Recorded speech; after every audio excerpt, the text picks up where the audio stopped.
Now the latest ITV News in London.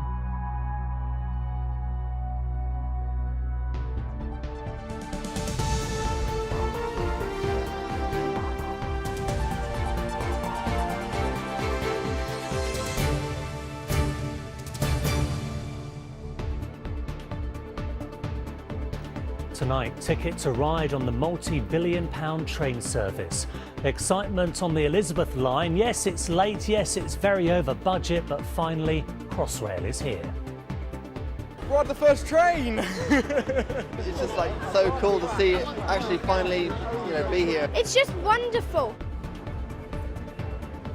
I'm live at Farringdon with TfL's commissioner and the workers keeping the Elizabeth line on track. Crossrail 1 is done, but what about Crossrail 2? Is there any money left to keep connecting the capital? Also on the programme, the West Ham defender Kurt Zouma pleads guilty to kicking and slapping his cat. Plus, if you had to get rid of 3 Wembley Stadiums worth of mud, where would you put it? Sally will be there to explain. Good evening. There were queues for the trains this morning, but the right kind of queues. Londoners and others from further afield keen to be the first passengers on the Elizabeth line. And they were the first of hundreds of thousands today, experiencing the bigger carriages, cavernous stations and speedier trains.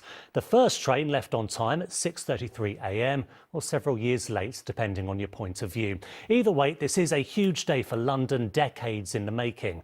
Following every bump in the track of that sometimes tortuous journey, including a false alarm this morning, was our political correspondent Simon Harris, who is going to start our coverage for us this evening. Simon. Good evening, Duncan from Farringdon. London's Transport Commissioner Andy Byford admitted to me this morning he was nervous, and with good reason. For months he's been saying that the launch of the Elizabeth line must be flawless. In effect, he staked his reputation on it. I think tonight he'll be breathing a very big sigh of relief. The dedicated and the determined weren't put off by an early start. 6 o'clock in the morning and a crowd of eager enthusiasts gathered outside Paddington Station with one aim. We're on the first train. I've been here since midnight, half 12, midnight. The mayor wasn't going to miss this either. Sadiq Khan chatted to waiting passengers. You're making history. Among them, Josh, an excited 11-year-old from Ealing. It's just wonderful. This new line is big and you've got huge tunnels and huge trains. As the clock ticked towards 6:30, the station gates were opened and the first trainload of fare-paying passengers began their journey into history. They made their way down 2 flights of escalators to Paddington's Platform A. The moment had arrived. Train now approaching. It's your first Elizabeth line service from Paddington to Abbey Wood via Canary Wharf. TfL knew the Elizabeth line's launch train would be busy. After all, Londoners have waited a long time. This first train might be running approximately 3.5 years late, but for everyone on board it's a moment to celebrate. TfL had promised a wow factor, but would it deliver? Sensational. Utterly sensational. My girlfriend's a really big train enthusiast, so yeah, I'm here to support her and all the other train lovers of London. We left Paddington, 12 minutes ago and we're already at Whitechapel, so already the speed is just crazy, and obviously if you're working in London or going somewhere, it's super, convenient. The Mayor and his Transport Commissioner couldn't have been happier. The Commissioner deserves credit for many things, but he's turned us all into train spotters, and it's a wonderful thing. Even the government, which has been critical of the Mayor over the budget-busting delays, wanted to move on. Lessons learned from this project is really, really important, but it's time now to look to the greatness that is the Elizabeth line. But there was one small hiccup during the first morning rush hour when a smoke detector at Paddington triggered the fire alarm.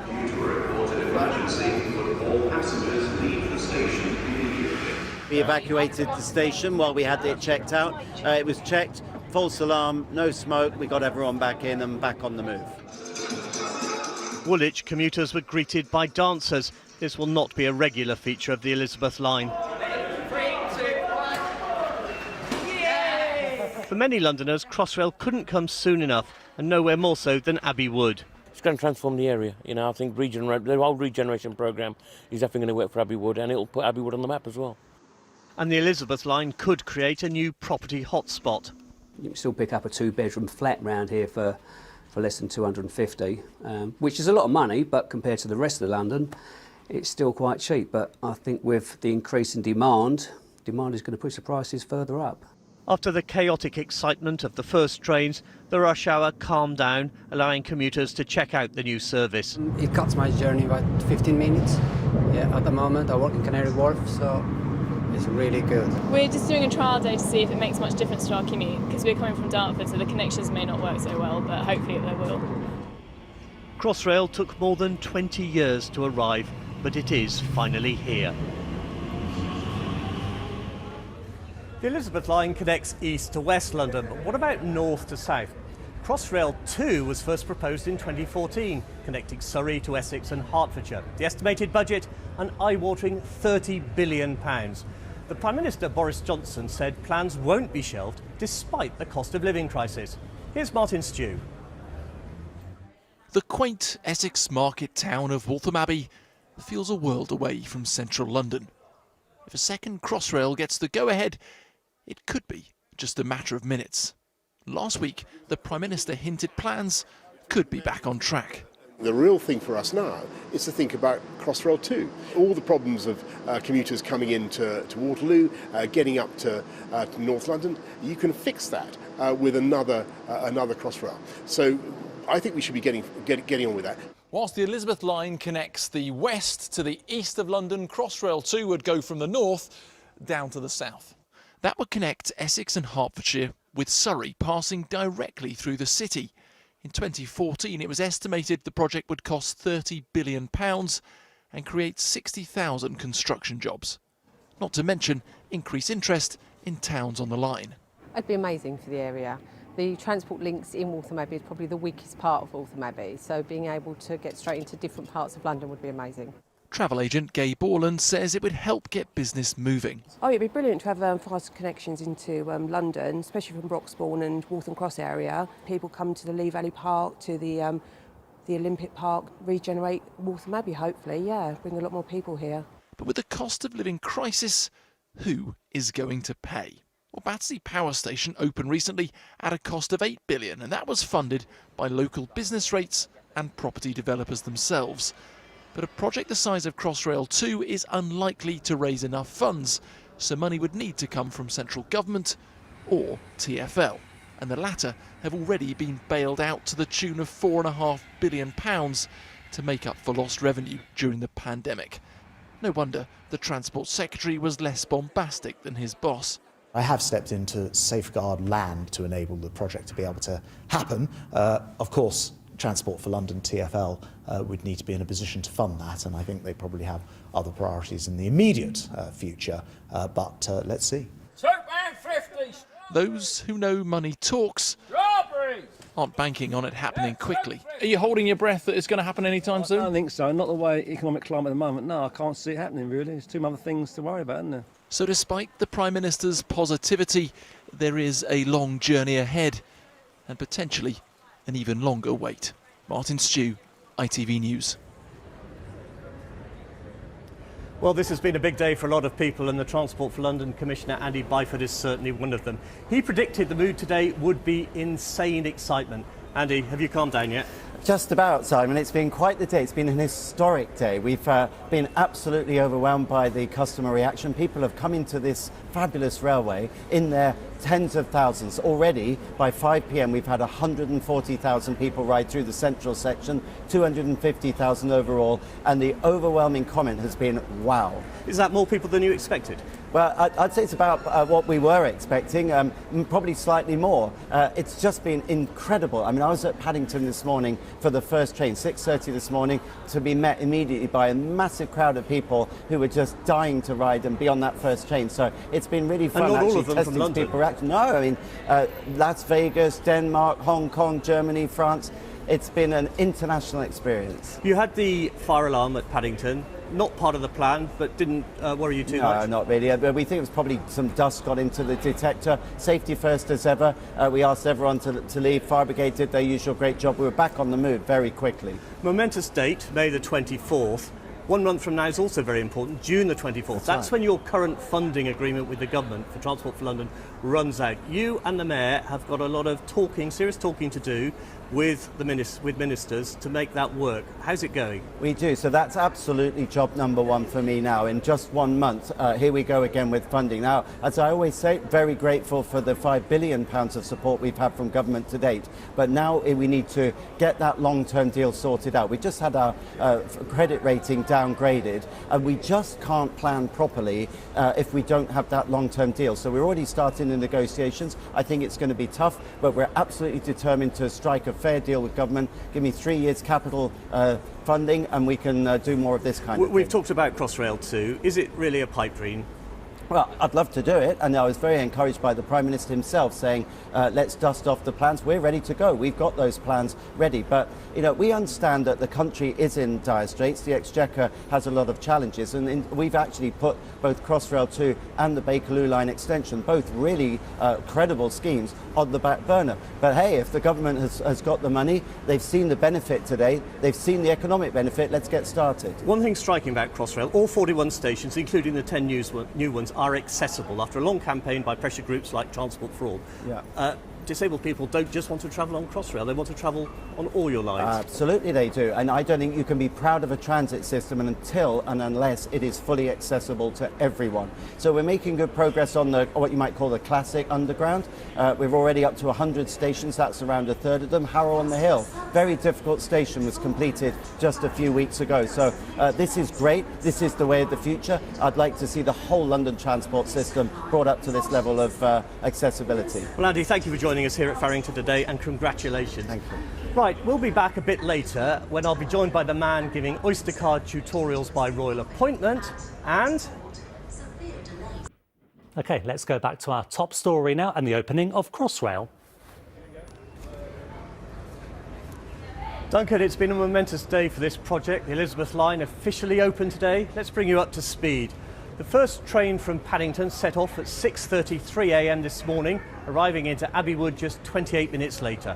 More than 140,000 passengers have travelled through the new central section before 5 p.m. this evening. Well, I'm joined now by Olga Konopka, who's been an engineer here since 2013, and Kofi Dua, the customer support assistant to the stars. Kofi, first of all, last week you met the Queen, you showed her how to use an Oyster card, I think. Tell me about it. Yeah, it was such a memorable day. Not many people get to meet the Queen, let alone show her how to use a ticket machine, let alone top up an Oyster card. It was a very iconic moment. So what did she say to you? There's also just how people top up the Oyster card and where can you travel to. I said you can travel on our services all the way to Abbey Wood.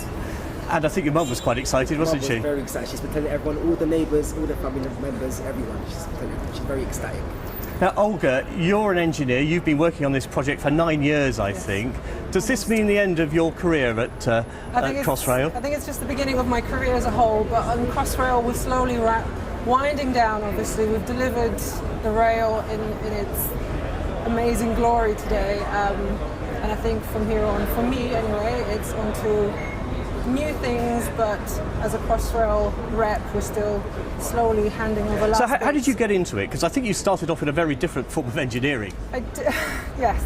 So I started engineering on a very minute scale. I used to make jewellery. And after finishing my degree, a crafts degree, I started working for a jewellery company, but it just didn't feel like enough. I wanted something that would really cement a legacy for me, and I think this is, what a way to do that. It's a great thing for your CV. Yeah, absolutely. I think my CV is going to include my image with the Queen as well. Yes, because you also met the Queen like Kofi. What did you say to her? She asked, Andrew Byford introduced me as someone who worked on the tunnel boring machines, so I told her about my work in Farringdon as well, where we've got 2 TBMs buried, and she was quite interested in that. Asking about the cost, actually.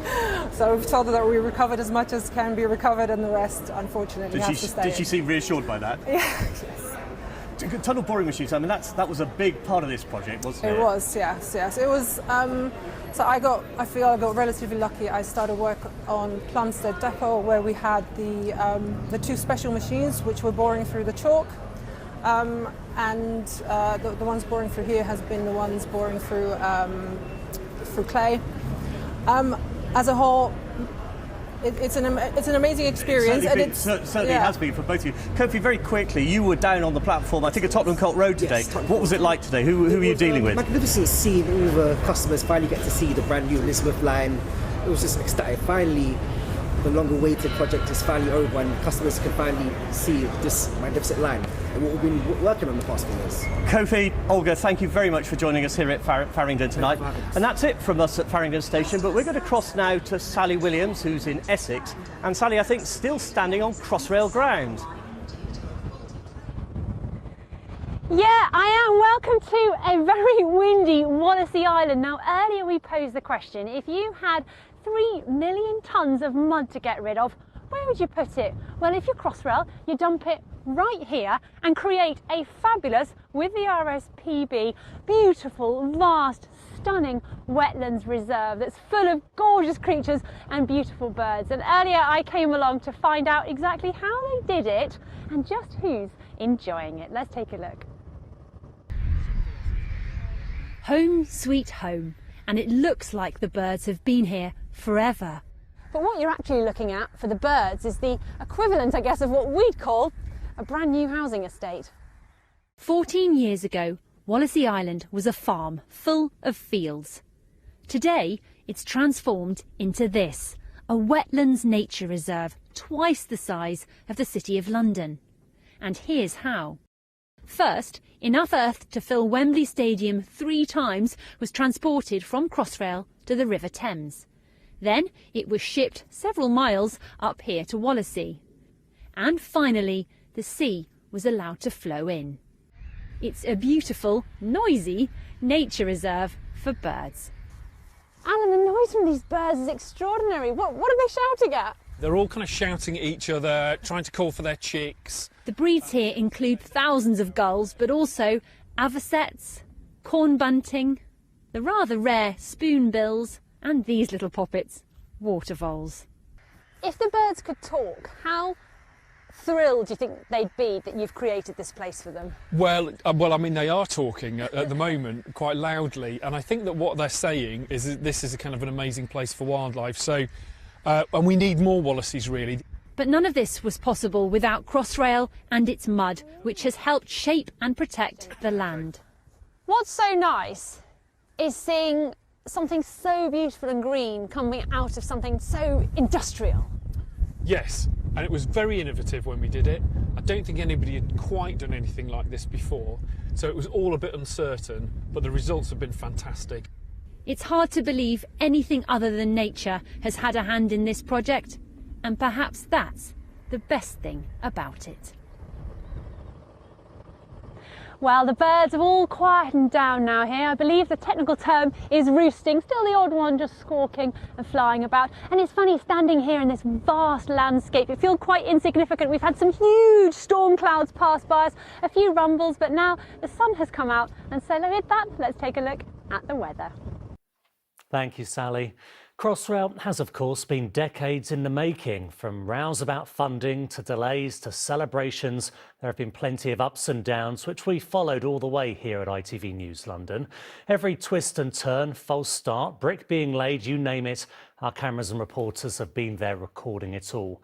We'll leave you now with a look back at how the project first began and the long journey to today's opening. From all of us on the team in the studio in Essex and in Farringdon, goodbye. A £3 billion scheme which would transform the capital's rail system has won vital backing from the city. The Crossrail project would link East and West London. This is where trains will eventually disappear into a hole in the ground and not see daylight again until they reach the city. Is there any hope, do you think, of Crossrail being built? Well, Lindsay, the whole matter's been put so far into the future now that it'll be for a different set of ministers to decide whether or not they want to revive the project. Is the obstacle to Crossrail Gordon Brown? No, it's not at all. I mean, the obstacle is you need a financial package that's valid. What we specifically do not want to hear is talk about let's move on to this after the Olympics. With the government signalling the green light for the new Crossrail, the fight for the Astoria has fallen short. The venue here could be the home of the new Tottenham Court Road station. It's a great day for public transport. It's a great day, as we've seen, for new engineering. Gordon, you may think that you're in a hole, But when you're in a hole as big as Crossrail, it is absolutely vital to keep digging. Crossrail will go ahead. Well, with the 2 tunnel boring machines in position, they won't exactly be involved in a race to see which gets to Farringdon first. On time, on cost for this £14.8 billion new infrastructure programme for London. The Elizabeth line was formally unveiled. This glimpse into the future is the first of a fleet of 66 trains costing £1 billion. And so we'll be opening Crossrail on time. The flagship fleet for London's new Elizabeth line is at a standstill. How much are you to blame? Well, I think I should have known far sooner from the Crossrail chair what was going on. When's it going to be done? Yeah. When are we actually going to have a Crossrail? So why is their boss just calling 2022 a latest deadline? It's because I know how many we've had in the past. Time on the escalators, please. Court Road, Farringdon, Liverpool, Whitechapel, Canary Wharf, Boston House, Woolwich, and finally, Abbey Wood.